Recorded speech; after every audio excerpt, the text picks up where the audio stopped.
Well, good afternoon.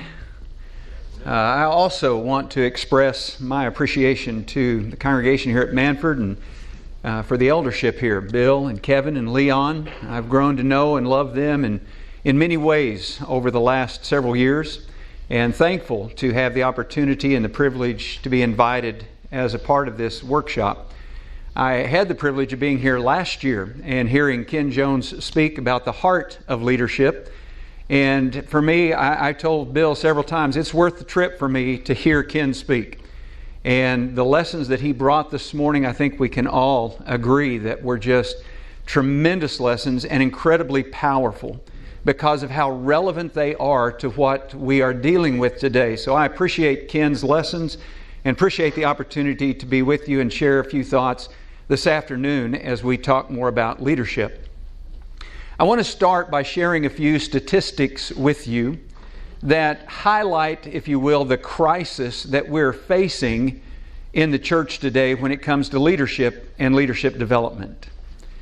It is estimated that approximately 65% of the churches of Christ in the United States of America do not have elders.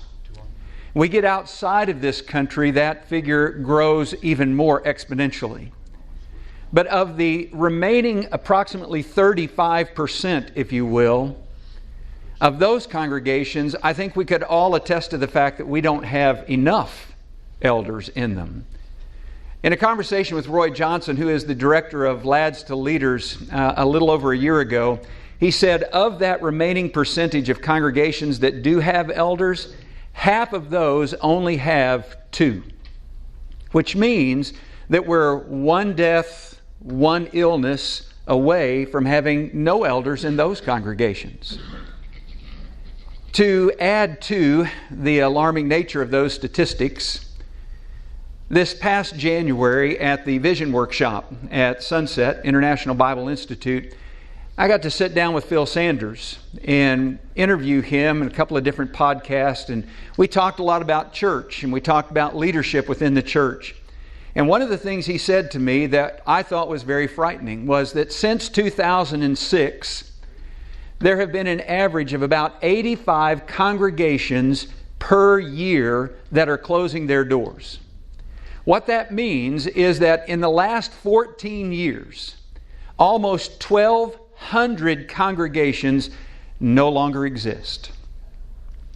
Now, for me, the challenge with all of this is the fact that of all the congregations that I'm familiar with, and I realize that I haven't been to, and I'm not familiar with all of the congregations of the Lord's church that exist in this country, but of those that I have been to and that I've heard about, I know of only two congregations that are actually doing something ongoing that are preparing the next generation to lead.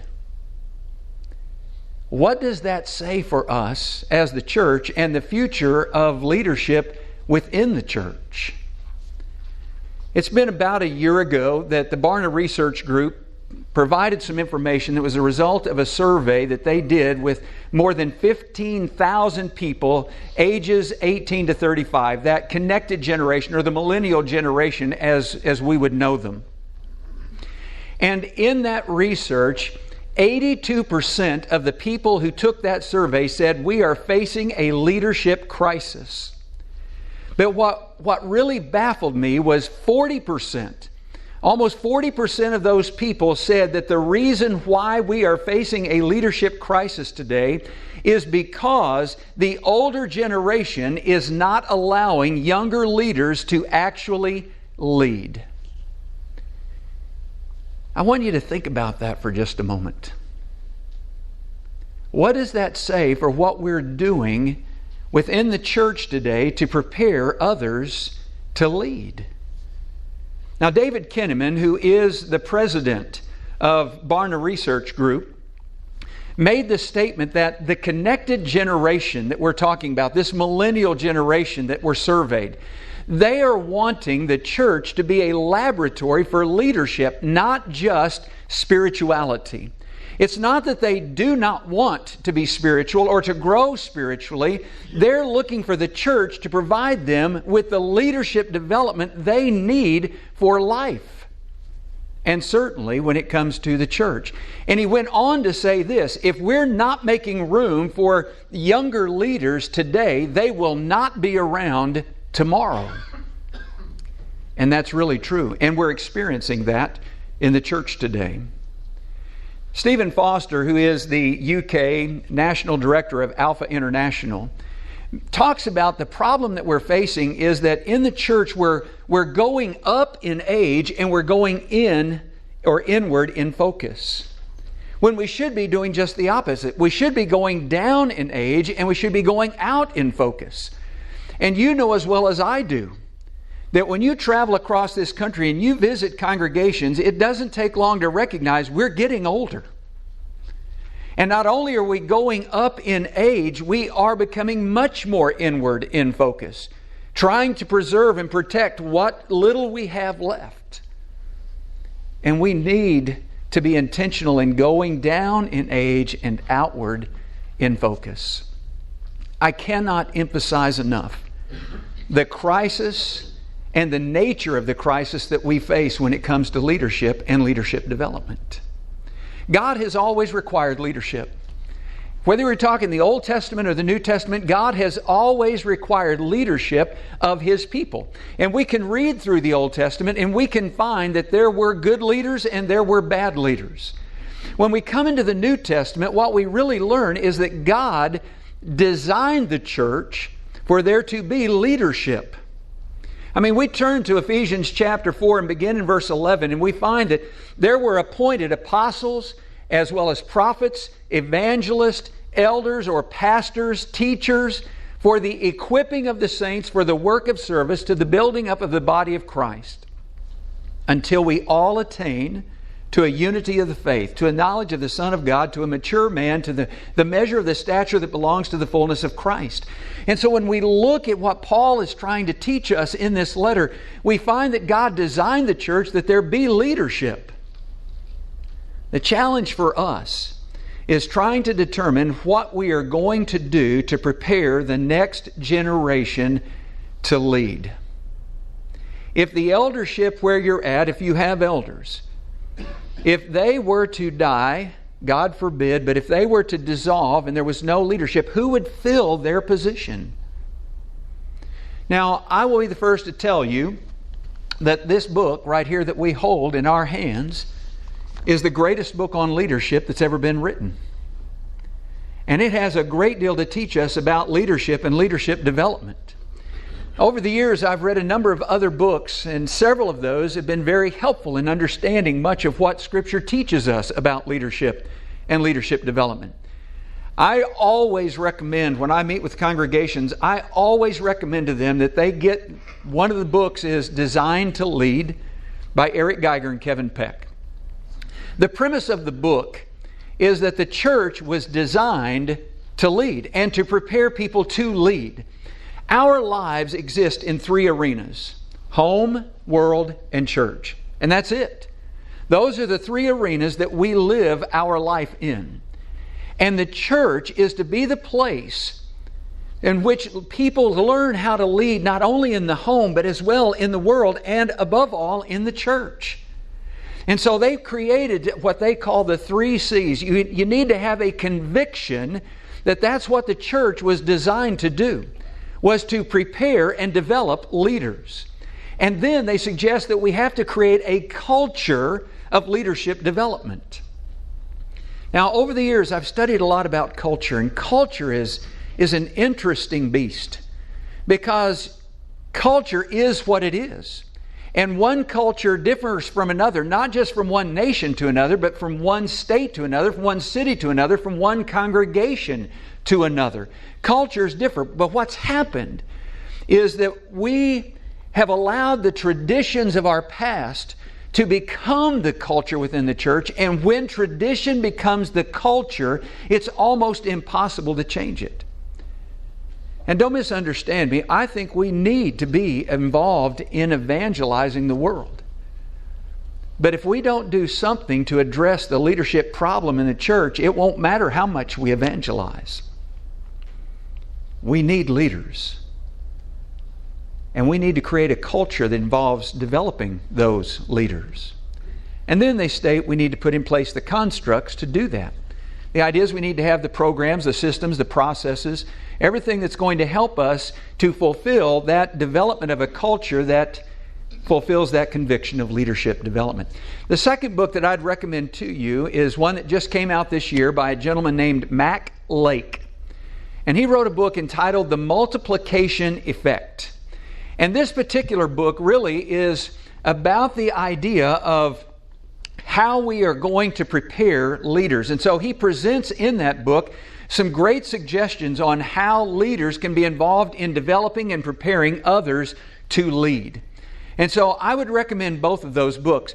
But Mac Lake makes this statement, which I find very interesting. He says there's not a leadership problem in the church. We have a leadership development problem in the church. And that's really true. So I'd like for you to think about this. We're going to look at a number of different areas, but everything is going to focus on this particular thought.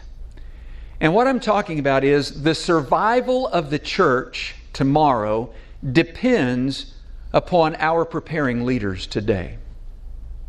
If you get nothing else out of this lesson, I hope you remember that. The survival of the church tomorrow depends upon our preparing leaders today. I want us to start by first of all thinking about how have we approached the appointing of men to serve as leaders or elders in the past. Now, I turned 59 years of age last month, and I realize that I haven't been to every congregation, so I don't know how other congregations have done that. I grew up, my dad was a preacher, and so I've witnessed how congregations where he preached did this. And in my 25 to 30 years of ministry, I know how it's been approached where I have worshiped and served. And so it's gone something basically like this. You know, we need some elders. We need to appoint some elders. We need some new elders. Well, let's get the preacher to do a series of lessons on the qualifications from 1 Timothy chapter 3 and Titus chapter 1. Now, I want to pause right there for just a second. I don't know if you've ever asked this or not, but have you ever considered why those lists are different? I mean, if there was a standardized list of areas, qualities, characteristics that a man needed to have to serve as an elder, wouldn't they be identical? But what Paul tells Timothy is different than what he tells Titus. Why is that? I mean, is it possible that while, yes, a man who's going to serve as an elder needs to have godly character, but is it possible that the cultural differences where Paul wrote to Timothy in Ephesus and where he wrote to Titus in Crete, that those circumstances were different and therefore what he instructed them to know and look for in those men would be different?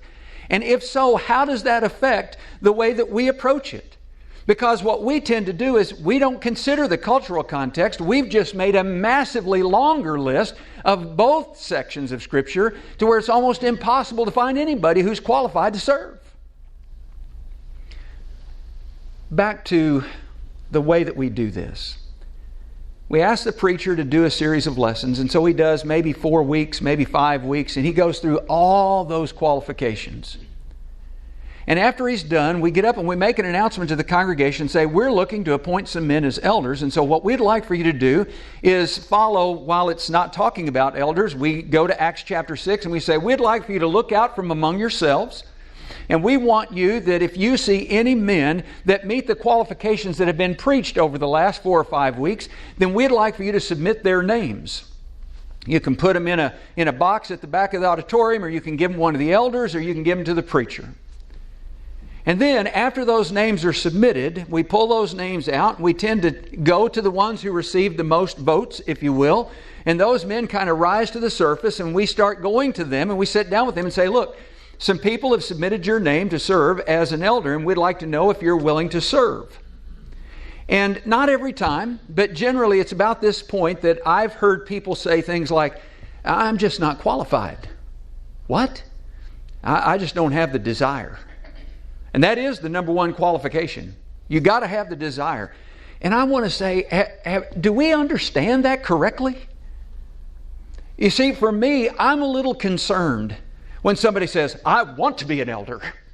I know of a man that specifically refused to be a deacon because all he wanted to be is in that eldership. And I'm like, that concerns me. He had the desire, but I think his motives were wrong. Maybe what we need to do is recognize that it's about the desire to serve God.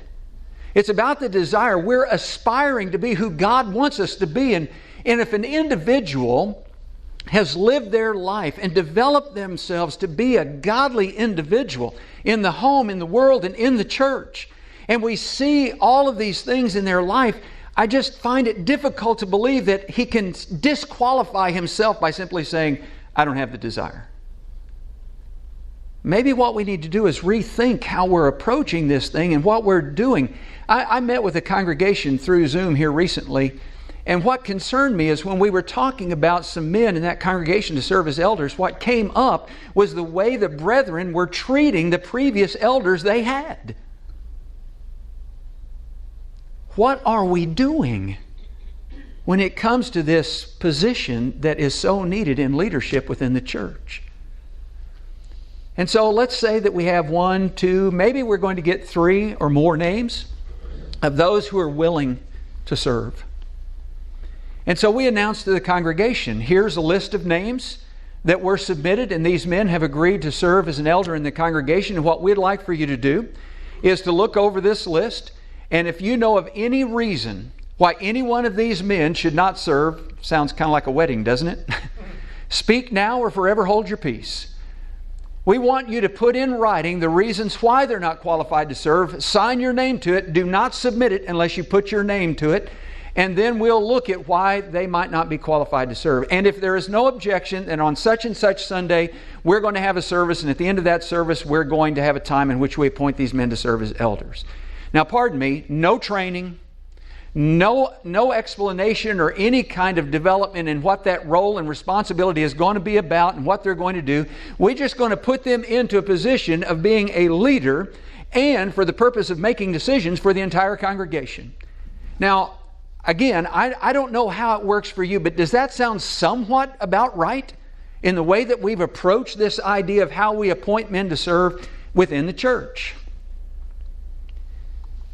It concerns me because I don't read that approach in Scripture, and far too often I think we've allowed our cultural context of democracy and the right to vote to dictate a lot of what we're doing when it comes to selecting men. Nowhere in Scripture do we ever see that. Yet that's the approach that we take. And it makes me wonder, have we ever thought that when it comes to the survival of the church for the future, that maybe we need to look at how Jesus approached this particular subject?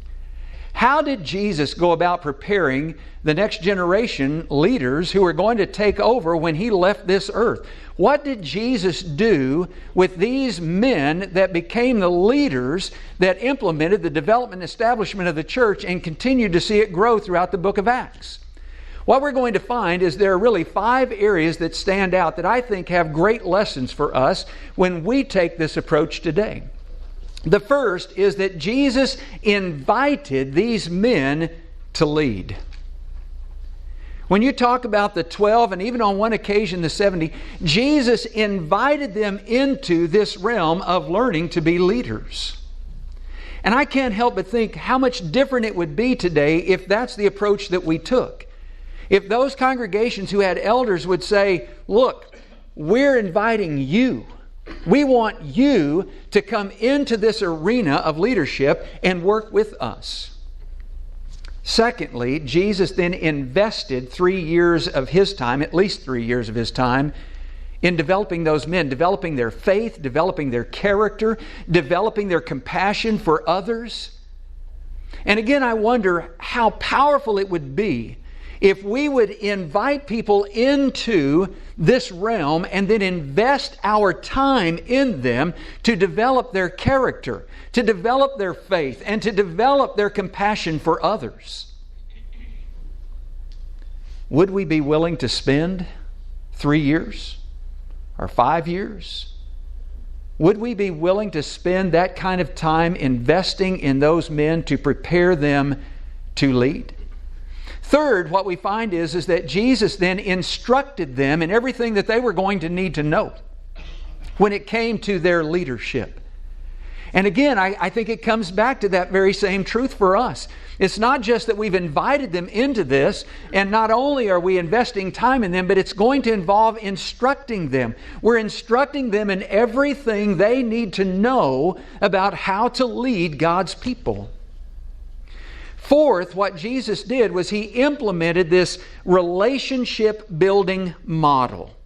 And what I'm talking about is that the relationship Jesus had with the apostles was not just so that He could get to know them. It was so that they might get to know Him. And that's what leaders do. When we talk about developing leaders within the church and we've invited these men into this relationship, we're investing ourselves and our time in them, instructing them in everything they need to know. But what we need to do is implement this model of relationship building. Yes, we need to get to know them, but really it's also as important for them to get to know us, so that they're able to learn that we too have struggles. And there are challenges when it comes to leadership, and we want them to know. We need to be transparent and develop an intimate relationship with them so that they're ready when they face those same challenges.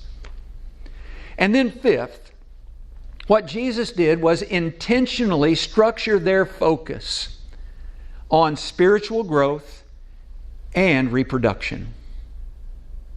Jesus was not just training men to be leaders. He was training them to be leaders of leaders.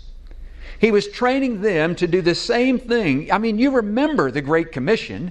Go therefore and make disciples of all nations, baptizing them in the name of the Father, Son, and the Holy Spirit, teaching them to do all things that I've commanded you.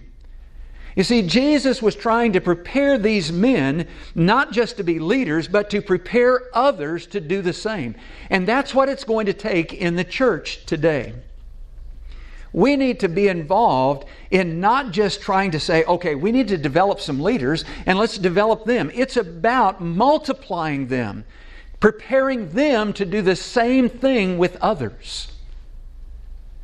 And you talk about the effectiveness of this established model that Jesus gave. I mean, on the day of Pentecost, 3,000 people obeyed the gospel. A couple of chapters later, the number came to be 5,000. And then another chapter or two later, it's multitudes of people who were becoming obedient to the faith. Spiritual growth was taking place because Paul and Barnabas went around and they were strengthening the brethren in the faith, building them up. And there was leadership because they appointed elders in every church. And whether we're reading Paul's letters or we're reading from the letters of Peter or James or Jude or anyone else, we continue to see the importance and emphasis upon this leadership. And Paul told Timothy, the things that you've heard from me in the presence of many witnesses, these entrust to those who are faithful, who will teach others also. That's what it's all about. It's not just about growing leaders, it's about growing leaders who will lead leaders. And so as we think about what Jesus did and how He approached this, the question becomes, how are we going to be able to do this today? How do we do the same thing when it comes to developing leaders in the church? Now, I would suggest we follow the same model. But I want to leave with you 5 words that I think are critical to understanding this whole approach to developing the next generation. The first word is urgency. When I look at the life of Jesus, there was a sense of urgency on His part. I realized that He walked the streets of Jerusalem and he taught at a pace that was as He walked and as He lived. But there was also a sense of urgency. When you read through the Gospel of John, you continue to see this phrase, it was not yet His time, or His hour had not yet come. But when you get down to chapter 17, He prays to the Father and He says, the hour has come. And there's a sense of urgency in those final hours as Jesus is focusing His attention on these 12 men to prepare them for the leadership ahead of them. And even after His resurrection, He is focusing on these men to prepare them for what's about to take place in just a few weeks. There was a sense of urgency that was there. In his book, Leading Change, John Cotter says that there are 8 steps when it comes to leading change. The very first step is establishing a sense of urgency. I don't know what else I could say that would emphasize the urgency of the situation that we face in the church today, other than the information I shared with you as I started this lesson. When we're looking at 65% of the congregations of the Lord's church that have no elders, the remaining 35 that do not have enough, and the fact that 85 congregations a year on average are closing their doors, folks, we are facing a major crisis. And I think it all stems from leadership in one way or another. And so we need to recognize the urgency of this situation. And it won't be until we recognize the urgency of the situation that we're going to make the changes needed to turn this thing around and move the other direction. The survival of the church tomorrow depends upon our preparing leaders today. And until we see that urgency, nothing will change. The second word that I want to leave with you is the word intentionality, or intentional. We've talked about the model of Jesus there and that intentional component of that. And certainly when we look at the life of Jesus, everything He did was intentional. Every word He spoke, every miracle, every sign, every wonder, everything that Jesus did, it was never by chance or by accident. It was intentional. Everything He did, from not only His coming to this earth, but His life on this earth, down to His death and resurrection, everything was intentional. Even when we begin to think about His approach to leadership and leadership development and the men that He selected, it was all with intentionality. And the same thing has to happen today. We can't expect to just wake up one day and that all of a sudden there are going to be leaders in the church. I think we're dealing with the consequences of previous generations of elders who failed to recognize the need to train men to be leaders in the home, in the world, and in the church. And we're going to have to be intentional if we're going to turn this thing around. And that means we're going to have to be intentional in inviting men to come into this relationship. We're going to have to be intentional when it comes to investing our time. We can't approach this as a part-time or when it's a convenient time. If that's the way we do it, it'll never happen. We've got to structure time every week in which we're investing in these individuals. And we're going to have to instruct them in everything that they need to know in order to be leaders. And we're going to have to implement that relationship building model, getting to know them and them getting to know us. And we're going to have to intentionally structure their focus on not just spiritual development, but reproduction. It's about them developing others to lead. So when we think about what we need to do today, when we approach this situation, yes, we need to recognize the urgency of the situation, but there's going to have to be some intentionality on our part. It has to be intentional, the actions that we take to turn this around. The third word I would leave with you is the word prayer. Prayer. When I look at the life of Jesus, that's what I see as a man of prayer. And we're going to talk about in our next session the prayer of Jesus from John chapter 17 and look at His perspective when it comes to shepherding. But I want to call your attention to Luke chapter 6 and verse 12. Just before Jesus invited these men, called them into this arena of leadership to be followers of Him, He spent the entire night in prayer. I wonder how many times we've done that. Have you spent the entire night in prayer thinking about those individuals who would be leaders of the Lord's church? And just before Jesus is crucified and He's talking to the disciples or the apostles there, he talks to Peter and he says, Satan has demanded to sift you like wheat. But he says, but I have prayed for you. And when you return, strengthen your brothers. He knew the leadership ability that Peter had. And so he's telling him, I have prayed for you. How many times have we encouraged men to become leaders and let them know we're praying for them?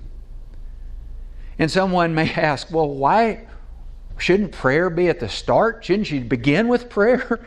And I'm like, yes. You should begin with prayer, you should end with prayer, and prayer should be everywhere in between. I put it in the middle for that reason. When it comes to leadership and leadership development within the church, we need to be bathing this thing in fervent prayer. I want you to think about it. What are we praying about when it comes to the church today and the future of the church? How many times have you heard from the pulpit prayers that were offered on behalf of asking God to provide men who would be leaders and a plan for training and developing those men so that they would serve as leaders? I know I'm taking it a little bit out of context, but it makes me wonder when James wrote, you do not have because you do not ask. We need to be fervent in prayer about this situation because there is an urgency to it. And we're going to have to be intentional. And we're going to have to be involved in prayer. The fourth word that I would leave with you is the word vision. I love to think about the vision that Jesus had for leadership when it came to the church. And I mean, you can't help but recognize it from the very first apostle that was called into this relationship to the last. And everything that Jesus did for that vision of the church and the leadership that was a part of that vision. And I'll just tell you up front, this is a soapbox issue for me. And the reason is because I think it's the piece that's missing in most every congregation that I know of. They have no vision. Now, oftentimes when I'll work with a congregation, I'll ask them, do you have a vision statement? And they'll say yes. And I'll say, well, what is it? And I'll hear crickets. Well, I just can't remember. I think it's on the website somewhere. I know we have it in the bulletin. And I'll go and look, and then I'll find myself looking at a mission statement. We understand mission, the objective. We understand the work that we need to be involved in doing, but we have no vision. And here's the way I explain the difference between the two, and I'll just add to it goal setting or strategic planning. Vision involves who we are going to become. It's a noun. It's very descriptive. A mission statement is the verb. You see, that's the what we are going to do in order to achieve the vision. And the strategic planning, the goal setting, and all that goes into that, that's the how. That's the specifics of how we are going to carry out the mission, which helps us achieve the vision. I just call it the who, the what, and the how. And let me tell you, the who and the what always come before the how.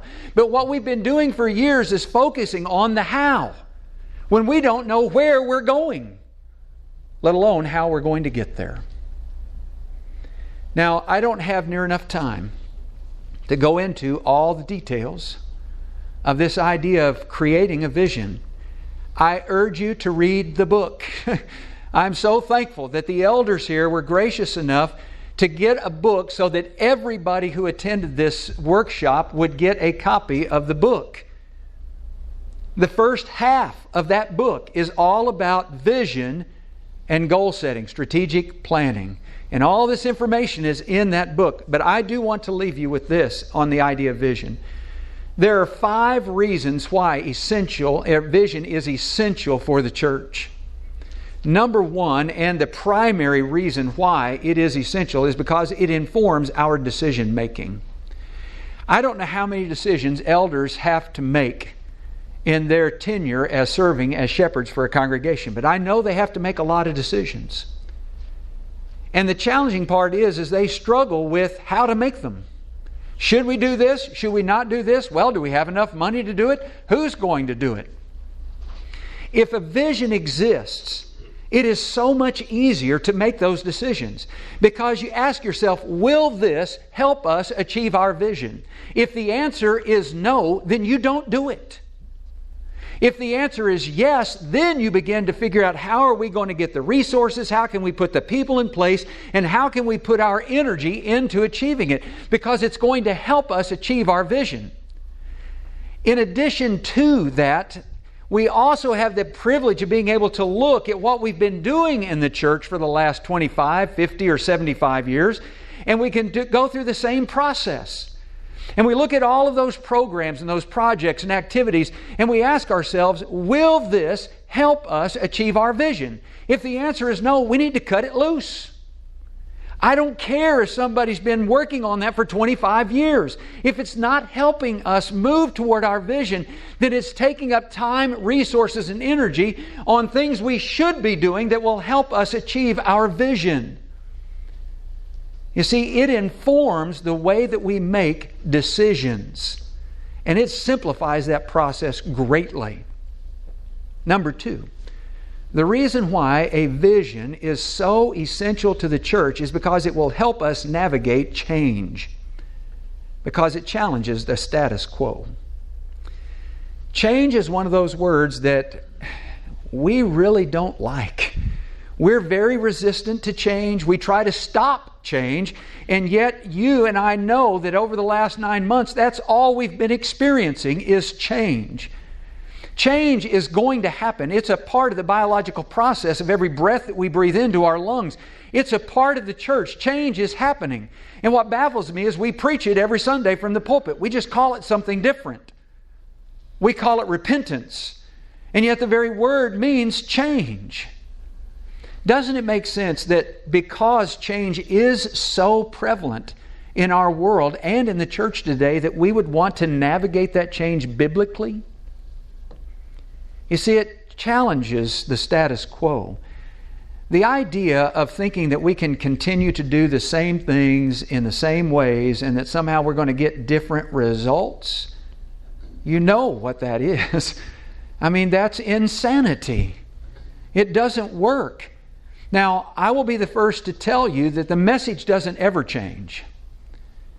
But I'm telling you, our methods that we've been doing since the 1950s and 60s are going to have to change, or we're not going to see growth in the church.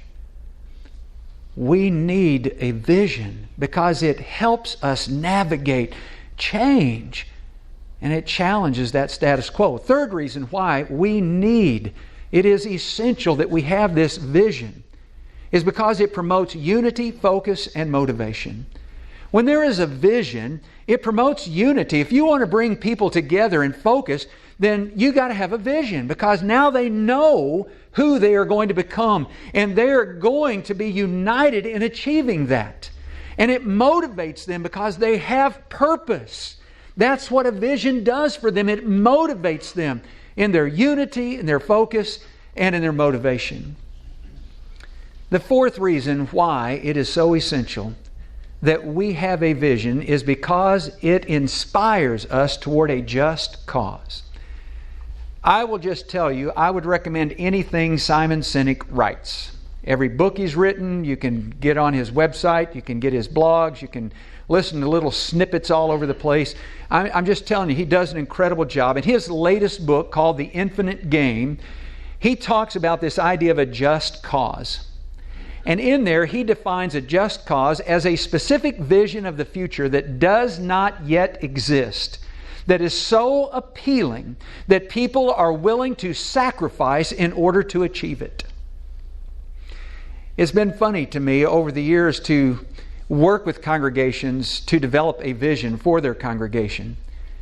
And they'll shoot me an email and they say, this is what we've got, or we'll be working on it in a workshop. And I will ask them, aren't you already that? Isn't that who you are now? You see, a vision doesn't describe who we are, it's who we want to become. It's that piece in the future that we're not yet. And it's something that's so appealing where people are willing to sacrifice to achieve it. Now, Sinek uses the Constitution of the United States as an example. And think about over the last 250 years how many people have made sacrifices because of life, liberty, and the pursuit of happiness. That's a just cause. And in our country, people have given their lives in an effort to achieve life, liberty, and the pursuit of happiness. Don't we have the greatest cause known to man? I would think that when we talk about a vision, we would understand that the vision needs to communicate in such a way that it inspires people toward that cause. And the fifth reason why we need a vision, why it's so essential, is because it's going to create a better future. It challenges us to do something great. You see, when I think about my parents, they wanted a better future for me than what they had growing up. And as a parent and as a grandparent, I want the future to be better for my kids and for their children. You see, that doesn't happen by accident. There has to be a vision there of what that looks like and how we're going to get there. Vision. Man, there is so much that I'd like to share with you about this piece, but the point is that if we're going to develop leaders, then not only do we need to see the urgency of the situation that exists, and we need to be intentional in our approach to it, we need to be involved in prayer, and our vision should speak to that purpose. The last word that I'd leave with you is the word empowerment or empower.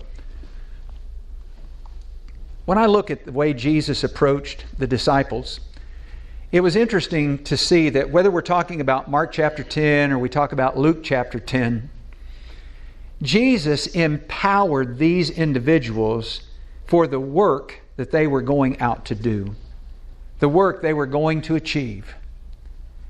And today, if it is true that the younger generation is wanting the church to be a place for spiritual development, but more importantly, a place where they learn to be leaders, then we're going to have to empower them in some way to do that. Several years ago, I had a good friend of mine tell me that if you give somebody a responsibility, you need to give them the authority to carry out that responsibility. And the reason is because what happens is we tend to, as older leaders, we tend to look at the situation and we figure nobody's going to do the job as good as we're going to do it ourselves, but we know we need to try to help this younger generation learn, so we give them the responsibility and then we micromanage everything they do. And what that younger generation is smart enough to realize is, look, if that's what you're going to do and how you're going to approach this, do it yourself. And so we just increase the measure of responsibility that we have as leaders, and nothing gets done because we get so overwhelmed. We need to empower them. And it's not going to be until we empower them that we're going to see a major change in the direction of what takes place when it comes to leadership and leadership development within the Lord's church. And maybe what we're going to have to do is start small. Give them a little responsibility and the authority to carry it out. And as they show good stewardship, give them a little more. And someone will ask the question, well, what if they fail? I think it's the wrong question.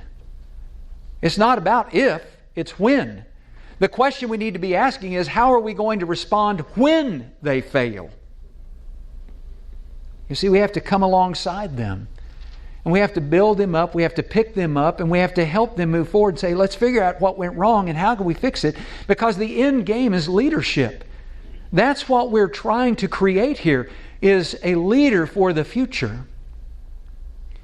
I love the fact that in his book, The Multiplication Effect, Mac Lake says that programs do not develop leaders. Leaders develop leaders. You see, leadership development is not a class that you take. It's an intentional relationship that you build. And what we need in the church is to understand that we have to recognize the urgency of this situation before we're ever going to take action to do anything different. And we're going to have to be intentional. That means that we're going to have to invite them into this relationship. We're going to have to invest time in them. And we may need to commit to 3 or 5 or maybe even more years to develop them in their character and their faith and their compassion for others. And we're going to have to instruct them in everything they need to know and implement that relationship building model. And then, with intentionality, we're structuring their focus on spiritual growth and reproduction. But we also need to bathe this thing in much prayer. And we're going to have a vision that has that kind of focus for the future. And we're going to have to empower them to carry out that work. They're going to fail. They're going to get discouraged. Satan's going to do everything in his power to try to stop it. And sadly, we're facing a very difficult situation in the church where there are many congregations that don't have elders at all. And there are also congregations that have men serving as elders that shouldn't be elders. And sometimes there are elders who are serving, they just don't know how to lead. Never been taught, never been trained. They've just thrust into this position, and now they're forced with making decisions for the congregation. They're trying to keep the peace and make everybody happy. And it's very difficult. So the question becomes, how do we fix this? How do we turn this thing around? And I don't know if there's a more difficult question to answer. I would like to think that we would be involved in praying about this situation and that we would consider what we're going to do to implement something that's going to prepare others to lead. I realize congregations may exist where there are men who are not qualified to serve as an elder. We may have to skip a generation. We need to realize we didn't get into this situation overnight. We're not going to get out of it overnight either. We're going to have to get into this thing for the long term.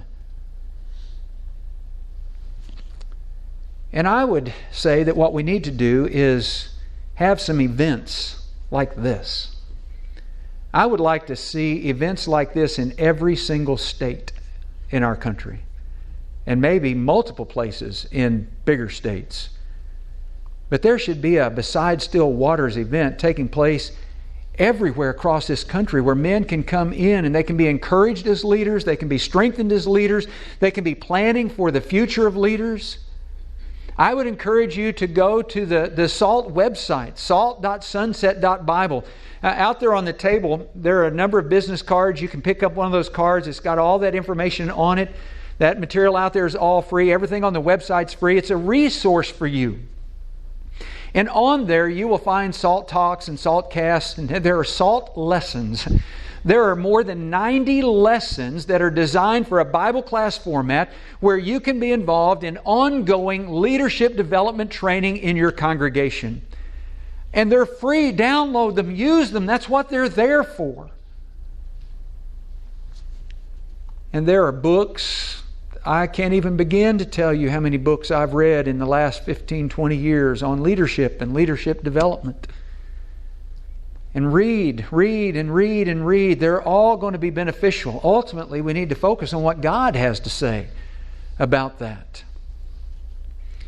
But when it comes to this idea of leadership and leadership development, we're going to have to focus our attention in this direction. I would like to think that in this group of men, the thing that we could do is realize we need the conviction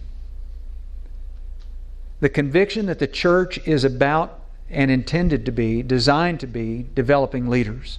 That we would create that culture of leadership development within the church, and that we would put in place the constructs by which we can develop people to lead in their home, in the world, and in the church. Can you imagine what would happen in a community if everybody in the community recognized that if you wanted to learn how to be a leader, that you could go to the Church of Christ? Those people there will train you how to lead in the home, in the world, and in the church. I'll leave you again with this thought.